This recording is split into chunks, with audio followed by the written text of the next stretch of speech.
However, he's also Facebook Live, and he's younger and prettier than I am, so.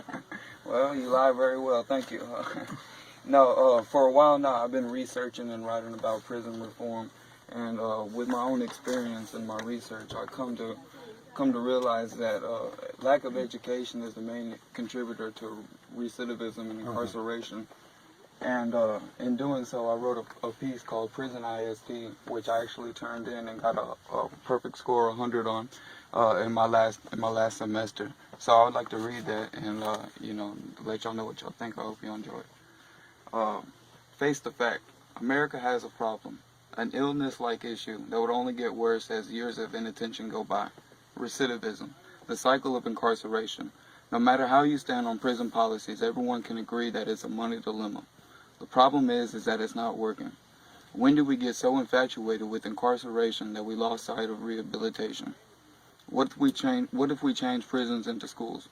Did I get your attention? Hopefully so. It's a topic usually not talked about, locked away like the people behind the bars. But who are the real contributors to this problem? According to the National Crime Information Center, in 2013, 25% of America's population was incarcerated. Additionally, 1 out of every 51 adults are on some form of supervision. We are the home of the brave, but is it truly the land of the free? Year after year, billions of taxpayers' dollars are being funneled into the prison system, which wouldn't be a problem if it worked. The definition of insanity is doing the same thing over and over again, but expecting a different result. It's time for a change, and here's my plan. We can start by saving a small percentage of the prison units for initial assessment and evaluation, and then turn the rest into high schools, GEDs, trade academies. We can even turn some facilities into community college and/or major universities. As we can see, it's simply not enough to bring education programs into prison. Let me give you an example. As a landscaper myself, when a gardener is having trouble with a plant, he waters it and tills the soil. But if it's raining and windy, the gardener must remove the plant to another environment more conducive for growth. So why don't we utilize those same principles in a person's outcome in his life? We should eliminate phrases like unit classification committee and special management supervision, which I don't expect you to know these terms and departments that are closed off to the public. They assess inmates' progress and degress in the system. First thing I would like to do is open them up to the public. Instead of determining inmates by their risk and trouble levels, I would like to determine them by their grade levels. Let's stop using terms like convict, inmate, offender, and parolee, and start using stuff like freshman, sophomore, junior, and senior. How do you think that would affect someone's personal growth and achievement? It is a pure fact that this will cost money, an investment if you would think. But is the investment worth it?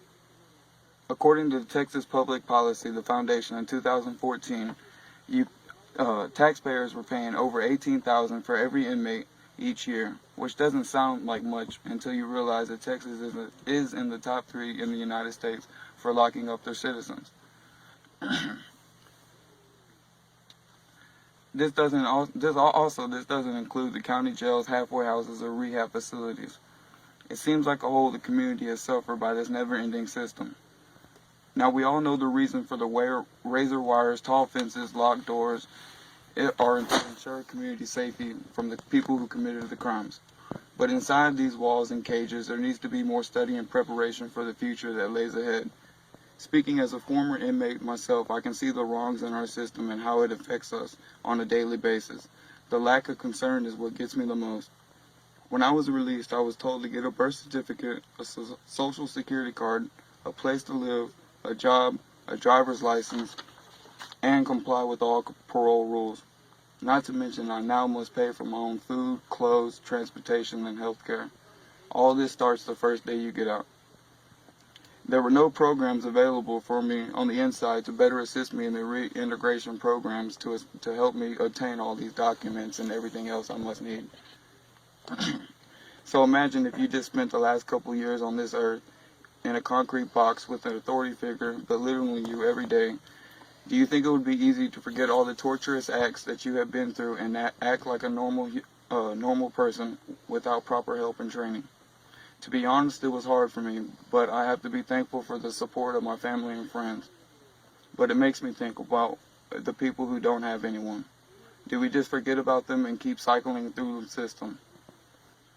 When we buy something from a store and it doesn't work, we take it back and expect a refund or a working product, do we not? Every year, statistics show a rising recidivism rate, which indicates a failing justice system.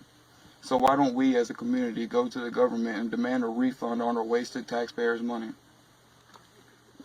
Why is it okay to unleash prisoners without the proper training and skills necessary to cope in the real world? This change might not be simple, but it's worth it, don't you think? In conclusion, I feel that we should change the prison system into a giant school system. The outcome will not only benefit the prisoner's life, but overall society's well-being. With this reading, I hope that more eyes have been opened up to the failings of our criminal justice system. We see possible reform methods for the future, because one day these very people that we are locking up and forgetting about could be our neighbors, our co-workers, and one day, eventually, our friends.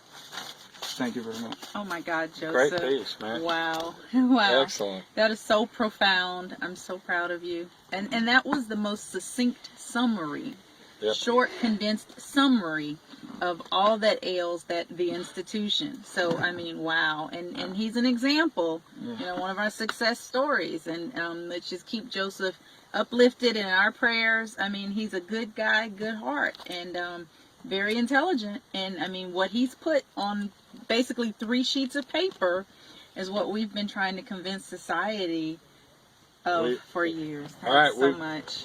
We thank you, and I'm sure we'll hear more about this. All right, and we got Dave Atwood on the line. How you doing?